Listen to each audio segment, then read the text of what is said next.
How to remove keyboard on iPhone. To get started, first of all go ahead and open up the Settings application on your phone.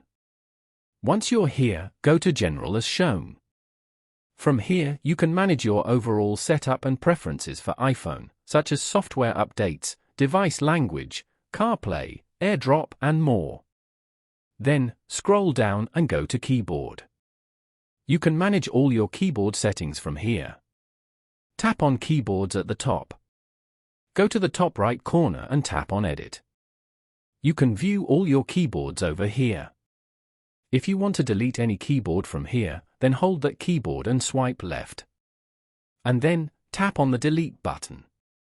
You can repeat this to delete the other keyboards as well.